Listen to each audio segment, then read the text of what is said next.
দাবিতে দেশের বিভিন্ন স্থানে কর্মবিরতি পালন করছেন মেডিকেল টেকনোলজিস্ট ও ফার্মাসিস্টরা, আর এতে করে ভোগান্তিতে পড়েছে রোগী এবং চিকিৎসা সেবা প্রার্থীরা। এই বিষয়ে বিস্তারিত তথ্যপত্র জানার জন্য চট্টগ্রাম মেডিকেল কলেজ হাসপাতালের সামনে থেকে আমাদের সঙ্গে যুক্ত হচ্ছেন শোয়েব রহমান। এছাড়াও মৌলভীবাজার 250 শয্যা জেনারেল হাসপাতাল থেকে যুক্ত আছেন এম এ হামিদ এবং ফেনী জেনারেল হাসপাতাল থেকে যুক্ত আছেন সুলাইমান ডালিম। তবে প্রথমে চলে যেতে চাই চট্টগ্রামে, সেখানে আছেন সহকর্মী শোয়েব। শোয়েব, জানতে চাই যে কর্মবিরতি কত সময় নাগাদ চলবে এবং এই বিরতিতে রোগীদের ভোগান্তির কি চিত্র দেখছেন সেখানে?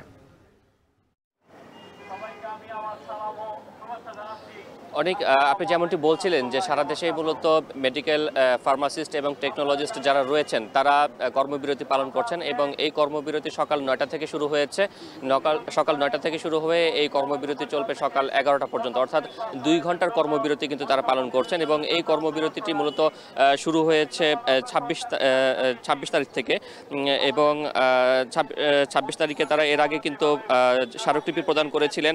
এবং এই যে কর্মবিরতি, সেই কর্মবিরতির অন্যতম প্রধান দাবি হচ্ছে তারা বলছেন যে তাদের 10ম গ্রেড বাস্তবায়ন করতে হবে। অর্থাৎ বর্তমানে কিন্তু তারা 10ম গ্রেডের জন্য দীর্ঘদিন ধরে দাবি করে আসছিলেন। তারা বলছেন যে এরই মধ্যে নার্সদের যে দাবি সেটি কিন্তু মেনে নেওয়া হয়েছে, তাদেরকে 10ম গ্রেড প্রদান করা হয়েছে, কিন্তু মেডিকেল টেকনোলজিস্ট ও ফার্মাসিস্ট যারা রয়েছেন তাদের কিন্তু এই দাবিটি দীর্ঘদিন ধরে মানা হচ্ছে না। এবং একই সাথে তারা আরেকটি বিষয় যেটি বলছেন যে তাদের নিয়োগ বন্ধ রয়েছে দীর্ঘদিন ধরে, এবং দীর্ঘদিন ধরে নিয়োগ বন্ধ থাকার কারণে বিভিন্ন হাসপাতালগুলোতে যে মেডিকেল টেকনোলজিস্ট এবং ফার্মাসিস্ট যারা রয়েছেন, যারা পূর্বে নিয়োগ পেয়েছেন, তারা কিন্তু সেবা দিতে হিমশিম খাচ্ছেন। কারণ এরই মধ্যে কিন্তু রোগীর সংখ্যা বেড়েছে, হাসপাতালের কলেবর বেড়েছে, যন্ত্রপাতির সংখ্যা বেড়েছে, কিন্তু সেই যন্ত্রপাতিগুলো চালাবার জন্য কিন্তু দক্ষ জনবল নেই বলেই কিন্তু তারা বলছেন। এবং সেই কারণেই তারা দাবি করছেন যে তাদের যে নিয়োগ বন্ধ রয়েছে সেই নিয়োগ প্রক্রিয়াটি চালু করতে হবে এবং একই সাথে তাদের যে 10ম গ্রেড, সেই 10ম গ্রেড বাস্তবায়ন করতে হবে। তারা বলছেন যে রোগ নির্ণয় অত্যন্ত গুরুত্বপূর্ণ একটি বিষয় এবং সেই গুরুত্বপূর্ণ কাজটি কিন্তু এই মেডিকেল টেকনোলজিস্ট তারা করে থাকেন। এবং তারা বলছেন যে করোনায় তারা বিশেষ অবদান রেখেছেন। স্বাস্থ্যের ঝুঁকি নিয়ে কিন্তু স্বাস্থ্য খাতে যারা কর্মীরা রয়েছেন, চিকিৎসক নার্সদের পাশাপাশি মেডিকেল টেকনোলজিস্ট এবং ফার্মাসিস্ট যারা রয়েছেন তারাও কিন্তু দায়িত্ব পালন করেছেন। তো সেই জায়গা থেকে তারা বলছেন যে দীর্ঘদিন ধরে দাবি ছিল তাদের যে 10ম গ্রেড বাস্তবায়ন করার, কিন্তু সেই দাবিটি এখন পর্যন্ত সরকারের পক্ষ থেকে মানা হয়নি, যে কারণে কিন্তু তারা কর্মসূচি পালন করছেন, অর্থাৎ কর্মবিরতি পালন করছেন। এবং এতে করে যেটি হয়েছে যে চট্টগ্রাম মেডিকেল কলেজ হাসপাতাল সহ হাসপাতালগুলোতে কিন্তু যেই রোগ নির্ণয়ের যে পরীক্ষা নিরীক্ষা কার্যক্রম রয়েছে, সেই রোগ নির্ণয়ের পরীক্ষা নিরীক্ষা কার্যক্রম কিন্তু বর্তমানে বন্ধ রয়েছে। এবং আজকে সকাল 11টা পর্যন্ত তারা কর্মবিরতি পালন করবেন এবং আগামী 3 ডিসেম্বর কিন্তু অর্ধবেলা, অর্থাৎ সকাল 8টা থেকে দুপুর 12টা পর্যন্ত তারা কর্মবিরতি পালন করবেন। এবং এর মধ্যে যদি দাবি মানা না হয় তাহলে 4 ডিসেম্বর তারা পূর্ণ দিবস কর্মবিরতি পালন করবেন বলে কিন্তু আমাদেরকে জানিয়েছেন। তো চট্টগ্রাম মেডিকেল কলেজ থেকে এই ছিল আমার কাছে সবশেষ খবর। এবার আমরা মৌলভীবাজারের খবর জানবো, সেখান থেকে মৌলভীবাজারের খবর জানাবেন আমাদের আরেক সহকর্মী হামিদ।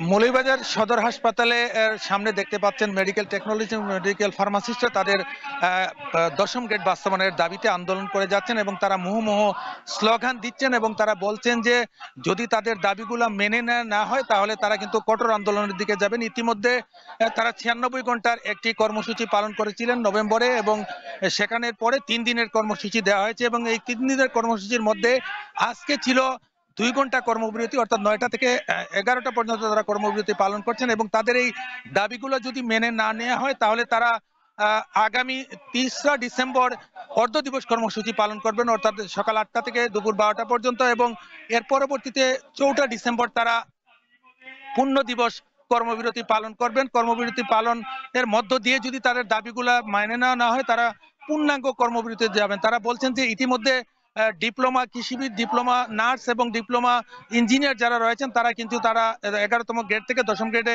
উন্নীত হয়েছেন। তারা একমাত্র মেডিকেল টেকনোলজি মেডিকেল ফার্মাসিস্ট যারা রয়েছেন তারা 10ম গ্রেডে উন্নীত হতে পারেননি। তাদের ফাইলগুলো সরকারের বিভিন্ন দপ্তরে আটকে আছে এবং বিভিন্নভাবে তাদেরকে হয়রানি করা হচ্ছে। আমলাতান্ত্রিক জটিলতার কারণে তাদের এই দাবিগুলো মেনে নেওয়া হচ্ছে না। তারা বলছেন যে তারা খুব কষ্ট করে তারা কম জনবল নিয়েও কিন্তু তারা মেডিকেল ফার্মাসিস্ট বা মেডিকেল টেকনোলজি হিসেবে তারা কাজ করছেন, কিন্তু তাদের যদি দাবিটা মেনে নেওয়া হয় তাহলে তাদের নিয়োগ নিয়মতান্ত্রিক ভাবে হবে এবং সেখানে আরো কিন্তু কর্মসংস্থানের সুযোগ হবে। এছাড়াও তারা বলছেন যে যদি তাদের এই দাবিগুলা মেনে নেওয়া না হয় তারা কিন্তু পূর্ণ দিবস কর্ম এবং পূর্ণাঙ্গ কর্মবিরতিতে যাবেন।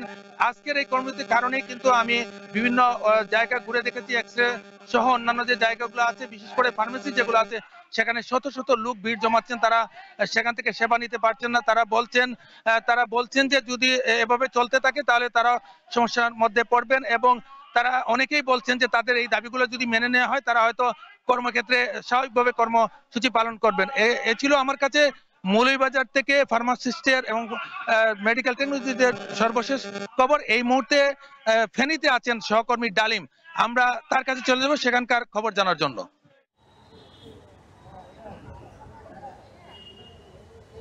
আমাদের সহকর্মীরা চট্টগ্রাম এবং মৌলভীবাজার থেকে যেমনটি বলছিলেন, সেখানেও কিন্তু মেডিকেল টেকনোলজিস্ট এবং ফার্মাসিস্টরা কিন্তু আন্দোলন করছেন।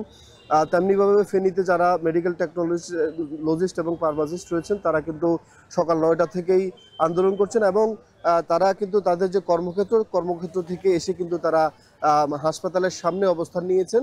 এবং শুধু এই ফেনী জেনারেল হাসপাতালের যারা মেডিকেল টেকনোলজিস্ট রয়েছেন তারা নয়, ফেনী শহরের যারা সরকারি, বেসরকারি এবং স্বায়ত্তশাসিত অন্যান্য যেসব প্রতিষ্ঠান রয়েছে সবগুলো প্রতিষ্ঠানের প্রায় অর্ধ শতাধিক টেকনোলজিস্ট এবং মেডিকেল ফার্মাসিস্ট কিন্তু আজকের এই কর্মসূচিতে অংশ গ্রহণ করেছেন। তারা বলছেন যে সমযোগ্যতা থাকার পরেও অন্যান্য ডিপ্লোমাধারীরা কিন্তু যেখানে 11তম গ্রেড থেকে 10ম গ্রেডে উত্তীর্ণ হয়েছে সেখানে কিন্তু তাদেরকে 10ম গ্রেড থেকে বঞ্চিত করা হচ্ছে। তারা যেমনটি বলছেন যে তারা এর আগেও একাধিকবার আন্দোলন করেছেন, রাস্তায় নেমেছেন, কিন্তু সেই আন্দোলন এবং তাদের রাস্তায় নামা এবং তাদের যে প্রয়াস সেটি সফলতা পায়নি। সেজন্যই কিন্তু আজকে তাদের এই কর্মসূচিতে নামতে হলো। তারা বলছেন যে আজকে সকাল 9টা থেকে 12টা পর্যন্ত এই কর্মবিরতি তারা করবেন, এবং এই যে সরকার এবং কর্তৃপক্ষ যদি তাদের এই যে কর্মবিরতিতে সাড়া না দেয় তাহলে তারা 4ঠা ডিসেম্বর পূর্ণ দিবস কর্মবিরতি পালন করবে, এবং এরপরেও যদি সরকার এই বিষয়টিতে সাড়া না দেয় তাহলে কিন্তু তারা আরও কঠোর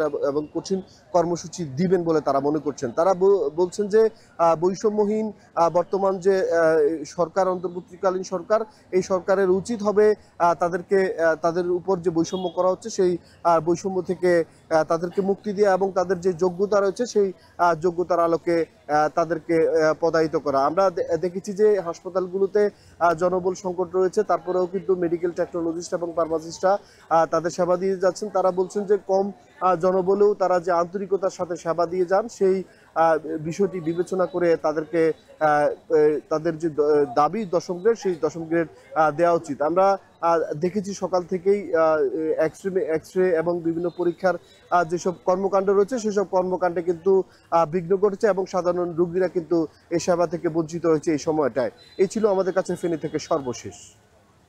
10ম গ্রেড বাস্তবায়নের জন্য দেশের বিভিন্ন স্থানে 10ম গ্রেড চালু করার জন্য যেই মেডিকেল টেকনোলজিস্ট এবং ফার্মাসিস্ট আছেন তারা আন্দোলন চালিয়ে যাচ্ছেন, কর্মবিরতি চালিয়ে যাচ্ছেন, সে বিষয়ে সবশেষ খোঁজখবর জানছিলাম সহকর্মীর মাধ্যমে।